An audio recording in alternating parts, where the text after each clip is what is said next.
Hi friends, இன்றைக்கி video நமக்கு எல்லாருமே ரொம்ப பிடிச்ச சாக்லேட் பற்றி தான் பேச போகிறோம். ரொம்ப ஈஸியாக வீட்டில் பண்ணிடலாம். வீட்டில் இருக்க இன்க்ரீடியன்ட் வச்சு தான் சொல்ல போகிறேன் நான். இந்த ஒரே ஒரு சாக்லேட் பார் மட்டும் நீங்கள் வெளியிலேருந்து வாங்கிக்கோங்க. இது வந்து எல்லா இடத்துலையுமே கிடைக்கிது. இப்போது எல்லா சூப்பர் மார்க்கெட்லேயுமே ஈஸியாக கிடைக்கிது. இது மட்டும் வாங்கிக்கிங்க. இது ஒரு 400 கிராம்ஸ். இது ஃபுல்லாக பார்த்தீங்கன்னா ஒரு 200 ருபீஸ் தான். இது எல்லாமே போட வேண்டாம். ஒரு 2 பார் மட்டும் போட்டுட்டு இப்போ சாக்லேட் செய்ய போகிறோம். ரொம்ப ஈஸியாக. நெக்ஸ்ட்டு அதெல்லாம் வச்சு நீங்கள் ப்ரௌனி அந்த மாதிரி நிறையா பண்ணிக்கலாம். ஸோ நிறைய அதில் வச்சு நீங்கள் இது பண்ணிக்கலாம். இது மட்டும் வாங்கிக்கோங்க. ஜஸ்ட்டு ஒரு கடாய் சூடு பண்ணிட்டு அதுக்கு மேலே ஒரு கிளாஸ் பவுல் வச்சுங்க. டபுள் பாயிலிங் மெத்தட் தான். அதில் கொஞ்சமாக இது போட்டுக்கலாம், பட்டர் போட்டுக்கலாம். அன்சால்டட் பட்டர் தான் அது. அது போடும்போது கொஞ்சம் உருகிரும். அந்த சூட்டில் நல்லா உருகுனதுக்கப்புறம் அந்த கட் பண்ணி வச்சுருக்கோம் பார்த்தீங்களா, அந்த இதை அதை எடுத்து நல்லா போட்டிங்கன்னா ஒரு 2-3 மினிட்ஸில் பார்த்தீங்கன்னா நல்லா பேஸ்ட்டாக சாக்லேட் சிரப் மாதிரி நல்லா வந்துடும். சூப்பராக அது பார்க்குறதுக்கே ரொம்ப அழகாக இருக்கும். நான் ஃபஸ்ட்டுலாம் நினைப்பேன், எதுக்கு சாக்லேட் பார் வாங்கி சாக்லேட் திருப்பி பண்ணணும் அப்படின்லாம் ஃபஸ்ட்டு நினச்சிருக்கேன். பட் இது வாங்கிட்டிங்கன்னா உங்களுக்கு நிறைய உங்களுக்கு ஐடியா வரும். இதே நிறைய பண்ணலாம் நீங்கள். சாக்லேட் பால்ஸு, சாக்லேட்டு இது ப்ரௌனி, சாக்லேட் கேக்கு, ஸ்டிக்ஸ்ன்னு நிறைய பண்ணலாம். அடுத்தடுத்து நான் வீடியோவில் போடுறேன். அதெல்லாம் ரொம்ப யூஸ்ஃபுல்லாக இருக்கும். ஸோ 5 நிமிஷத்தில் அந்த மாதிரி பேஸ்ட்டாக வந்துடும். அதுக்கப்புறம் வீட்டில் நம்ம வேஸ்ட்டாக இருக்கிற பிஸ்கட் வந்து 2-3 பிராண்ட் எதாக இருந்தாலும் பரவாயில்ல எடுத்துக்கலாம். ஒரு கப்பில் எடுத்துக்கோங்க. அப்புறம் ஒரு கடாயில் கொஞ்சமாக ஒரு கைப்பிடி அளவுக்கு வேர்க்கடலை, அதை நல்லா வறுத்துக்குங்க. இந்த ஃபாரின் சாக்லேட்லாம் உள்ளே ஒரு ஃபில்லிங் வச்சுருப்பாங்க பார்த்தீங்களா, வேர்க்கடலை சாக்லேட் எல்லாம் கலந்து. அதுதான் இப்போ பண்ண போகிறோம். ரொம்ப டேஸ்ட்டாக இருக்கும். இது பண்ணிட்டிங்கன்னா அந்த சாக்லேட்டோட இதே பார்த்தீங்கன்னா ஃபாரின் சாக்லேட் மாதிரி இருக்கும். வீட்டில் பண்ண நம்பவே மாட்டாங்க. ஸோ இந்த பிஸ்கட்டை போட்டு ஃபஸ்ட்டு நல்லா கொஞ்சம் பவுடராக அரைச்சிக்கலாம். அதுக்கப்புறம் இந்த வேர்க்கடலை தோல் எடுத்துகிட்டு கொஞ்சம் ஒன்றும் பாதியமாக அரைச்சிக்கலாம். பிகாஸ் அந்த சாக்லேட் வாயில் கடிப்படும் போது ரொம்ப நல்லாயிருக்கும் அந்த வேர்க்கடலெல்லாம். இங்கே பாருங்கள் எவ்வளோ சூப்பராக அப்படியே இது பார்க்கும்போதே நல்லா சைனிங்காக சூப்பராக இருக்குது அந்த சாக்லேட் பாரு. அந்த பாரில் பண்ணால் மட்டும்தான் இந்த ஒரு ஸ்ட்ரக்சருக்கு வரும் அது பார்க்குறதுக்கு. அப்புறம் நெக்ஸ்ட்டு இந்த மாதிரி சிலிக்கான் பவுல் வீட்டில் இருந்தேன்னா எடுத்துக்கோங்க. அதுக்குள்ளே இந்த உள்ள ஃபில்லிங் வந்து உங்கள் இஷ்டம் தான், எது வேணால் நீங்கள் பண்ணிக்கலாம். நான் வந்து பாதாமும் பிஸ்தாவும் குட்டி குட்டியாக கட் பண்ணி போட்டிருக்கேன். உங்களுக்கு வேணால் சாக்லேட் சிப்ஸ் போட்டுக்கலாம், இல்லை டூட்டி ஃப்ரூட்டி பிஸ்கெட்டை கூட குட்டி குட்டியாக கட் பண்ணி உள்ளே போட்டுக்கலாம். அந்த சாக்லேட் சாப்பிடும்போது கடி போடும்போது சூப்பராக இருக்கும்.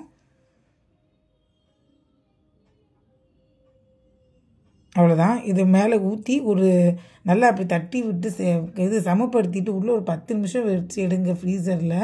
சூப்பராக ரெடி ஆகிடும் சாக்லேட். அப்படியே இது ஃபாரின் சாக்லேட் மாதிரியே இருக்கும். ஒரு சாக்லேட் ரேப்பர்லேயோ இல்லை பட்டர் பேப்பர்லேயோ கவர் பண்ணி கொடுத்துட்டிங்கன்னா பசங்க ஃபாரின் சாக்லேட்லேயும் வாங்கி சாப்பிட்ருவாங்க. அவ்வளோ டேஸ்டியாக இருக்கும்.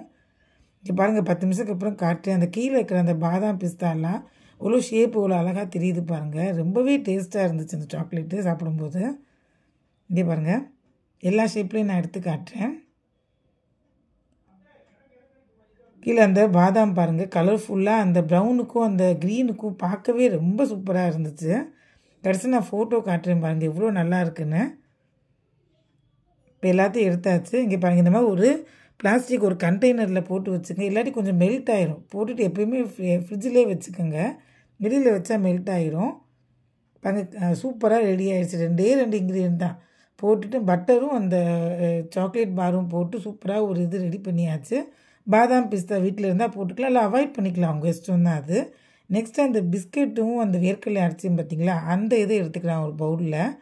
நான் சாக்லேட் சிரப்லேருந்து கொஞ்சமாக ஒரே ஒரு ஸ்பூன் விட்டுக்குங்க. அதில் விட்டு கையை வச்சு நல்லா பசிஞ்சிங்கன்னா நல்லா சப்பாத்தி மாவு வதத்துக்கு உருண்டி நல்லா அந்த ஷேப் பிடிக்க வந்துடும். உங்கள் என்ன ஷேப் வேணால் நீங்கள் பண்ணிக்கலாம்.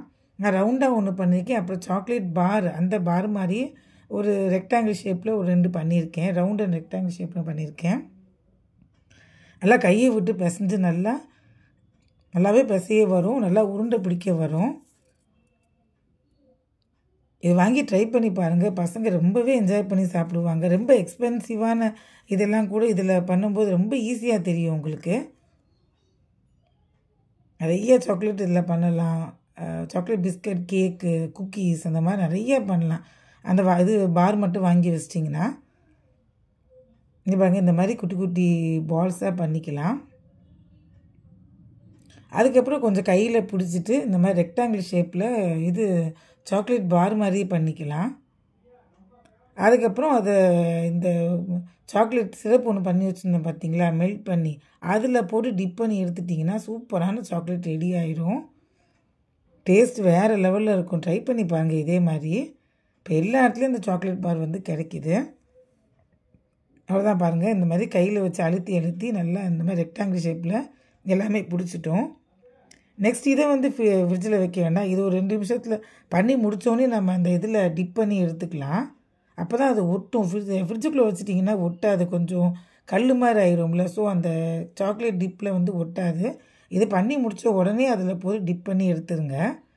அதுக்கப்புறம் வேணால் நீங்கள் ஃப்ரிட்ஜில் வச்சு கொஞ்சம் கூலாக சர்வ் பண்ணிக்கலாம்.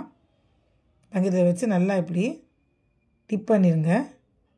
டிப் பண்ணி எடுத்து வச்சிட்டிங்கன்னா வெளியில் வச்சாலே ஒரு 10 to 15 மினிட்ஸில் உங்களுக்கு நல்லாவே செட் ஆகிடும். நீங்கள் ஃப்ரீசரில் வச்சிங்கன்னா நல்லா செட் ஆகி மோல்டு சூப்பராக இருக்கும். நெக்ஸ்ட் அந்த ரெக்டாங்கிள் அதை போட்டு காட்டுறேன் பாருங்கள் பாரை.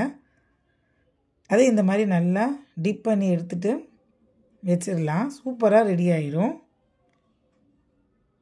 கண்டிப்பாக அதை ட்ரை பண்ணி பார்த்து எனக்கு கமெண்ட் பாக்ஸில் கமெண்ட் பண்ணுங்கள். சப்ஸ்கிரைப் பண்ணுங்கள் சேனலில் ப்ளீஸ். பாருங்கள், இப்போ ரெண்டுமே ரெடி ஆயிடுச்சு. ரவுண்டு ரெக்டாங்கிள் ரெண்டுமே சூப்பராக ரெடி ஆயிடுச்சு. இதுக்கப்புறம் உங்களோட இஷ்டம் தான். மேலே வந்து இந்த மாதிரி ஒயிட் சாக்லேட்லேயோ இல்லை டார்க் சாக்லேட்லேயோ அதில் மிச்சம் இருக்கும், அந்த சிரப் மிச்சம் இருக்கும்ல, அதில் வச்சு டெக்கரேட் பண்ணிக்கலாம்.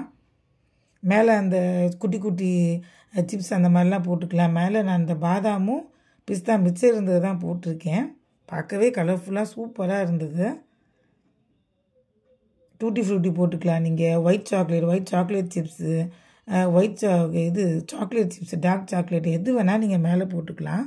இங்கே பாருங்கள், ஃபஸ்ட்டு அதுவும் அந்த மோடில் பண்ணதையும் காட்டுறேன். இப்போ இதில் இவ்வளோ கலர்ஃபுல்லாக இருக்குன்னு. தேங்க்ஸ் ஃபார் வாட்சிங்.